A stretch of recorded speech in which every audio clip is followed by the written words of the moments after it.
भगवद गीता कहानी कहती है कि इस सबसे बड़े परीक्षा के लिए परमात्मा ने प्रकृति का निर्माण 5 तत्व हवा, अग्नि, जल, पृथ्वी और ईश्वर से किया, ईथर से भी किया, जिन्हें हम छू के, चख के, सूंघ के और देख के हम समझ सकते हैं, पर खुद परमात्मा इन 5 इंद्रियों के समझ से बाहर है। इन्हें आत्मा इन इंद्रियों से नहीं जान सकती। आत्मा 5 इंद्रियों के साथ वैसे ही है जैसे एक लोहे का रोबोट जिसे अपने बनाने वाले का कोई पता नहीं।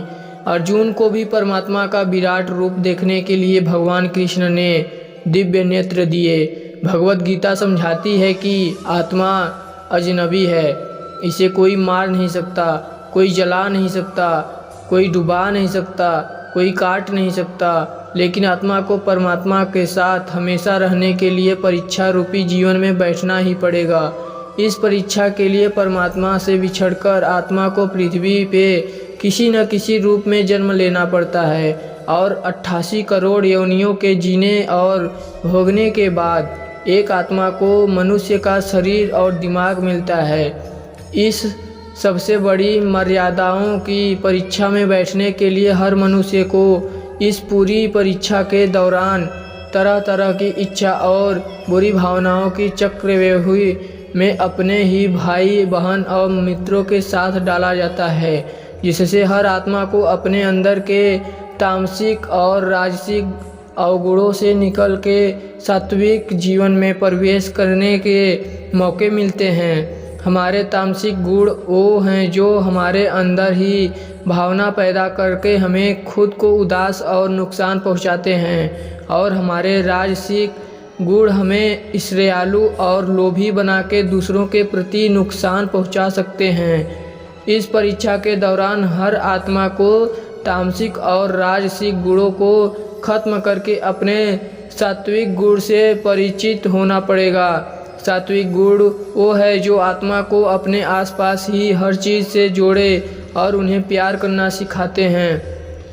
परीक्षा के दौरान हर आत्मा को जीवन के चारों स्तंभ धर्म, अर्थ, काम और मोक्ष का ज्ञान पाके ही मुक्ति मिलती है।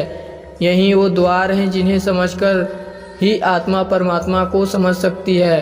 पहला द्वार धर्म का है और शेर इसका प्रतीक है।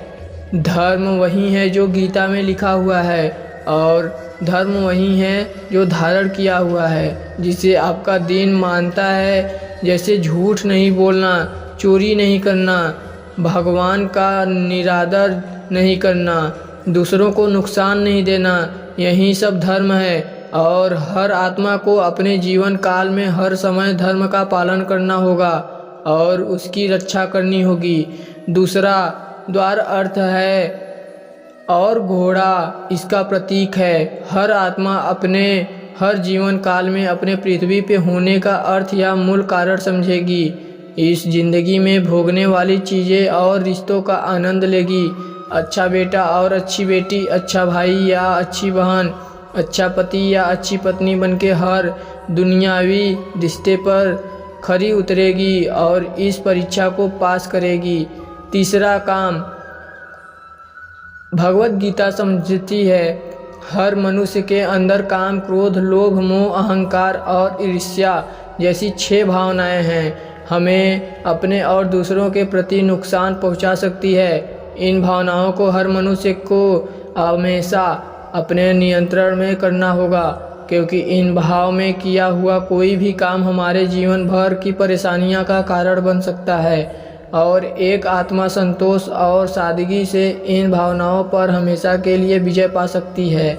चौथा स्तंभ मोक्ष का है और हाथी इसका प्रतीक है। इस परीक्षा रूपी जीवन में हर मनुष्य हर समय कुछ इच्छाएं रखता है। कुछ इच्छाएं एक ही जन्म काल में पूरी हो जाती है, पर कुछ अधूरी रह जाती है और उनके पूरा होने के लिए आत्मा को वापस पृथ्वी पर आना पड़ता है। भगवद गीता समझाती है कि हमारी इच्छाएं ही मूल कारण है हमारे पृथ्वी पर वापस आने का, और अगर हम कोई इच्छा न रखें तो इस जीवन और मृत्यु से मुक्त हो सकते हैं। ये द्वार माफ़ी का भी नहीं है। जिन्होंने आपके साथ बुरा किया उनको माफ़ करके और जिनसे आपने बुरा किया उनसे माफ़ी मांग के मुक्ति पा जा सकती है। जब तक आत्माएं इन चारों दरवाज़ों धर्म, अर्थ, काम और मोक्ष को समझ नहीं लेती, तब तक इस आत्मा को बार बार मनुष्य के रूप में आना ही पड़ेगा।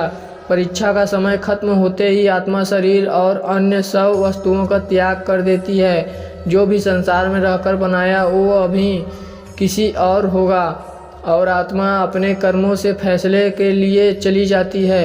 आत्मा के लिए बुरे कर्म का हिसाब होता है। अपने अच्छे कर्म के लिए आत्मा कुछ वक्त के लिए स्वर्ग और दुष्ट कर्मों के लिए नरक चली जाती है। नरक में आत्मा को अपने पापों में अनुकूल सजाएं मिलती है, पर सज़ा खत्म होने के बाद आत्मा को फिर से एक नया शरीर और नया दिमाग मिलता है। इस परीक्षा में फिर बैठने से जिंदगी हर परीक्षा में वही सब फिर दोहराया जाएगा। जिंदगी के 4 स्तंभ धर्म, अर्थ, काम और मोक्ष को समझने के लिए हर जन्म में अपने कई जन्मों के कर्म के हिसाब से आत्मा को कभी अच्छे तो कभी बुरे हालातों से जाना पड़ता है। लेकिन जब तक आत्मा परमात्मा के साथ योग को नहीं समझ लेती तब तक वो मुक्ति नहीं पा सकती। भगवत गीता समझाती है कि मनुष्य अपने शरीर, दिमाग या दिल से भगवान को पा सकता है। शरीर द्वारा किए कर्मों माध्यम से परमात्मा को पाने को कर्म योग कहते हैं। ऐसे कर्म जो परमात्मा की इच्छा से हो और दूसरों के कल्याण के लिए हो। वाल्मीकि ने रामायण लिख के श्रवण ने अपने माता पिता की सेवा और उन्हें 4 धाम की यात्रा कराकर अपने कर्मों द्वारा परमात्मा को पाया। श्रीमद् भागवत समझाती है कि एक आत्मा दिमाग को भी परमात्मा के साथ योग लगा सकती है। इसे राजयोग कहते हैं, क्योंकि दिमाग या मस्तिष्क सब इंद्रियां का राजा है। एक मनुष्य अपनी आस्था, श्वास प्रणाली, अभ्यास, साधना और तपस्या से परमात्मा को इस योग के रास्ते पर ला सकती है। इस योग को समझने के लिए हमें अपने अंदर की एनर्जीज, शक्तियाँ यानी चक्र और कुंडली को समझना पड़ेगा। आत्मा मस्तिष्क से ध्यान लगाकर परमात्मा के साथ योग लगा सकती है। शंकराचार्य, स्वामी परमहंस, स्वामी विवेकानंद और उनके जैसे कई योग इस योग के रास्ते परमात्मा के साथ संधि लगाए पाए हैं। तो हे दोस्तों, आप लोगों को मेरा ये वीडियो कैसा लगा? अगर पसंद आया हो तो वीडियो को लाइक करना, और जो मेरे चैनल पे नए हैं तो उनसे हाथ जोड़कर निवेदन है कि मेरे चैनल को सब्सक्राइब कर लीजिएगा। मिलते हैं नेक्स्ट वीडियो में, तब तक के लिए जय श्री कृष्ण।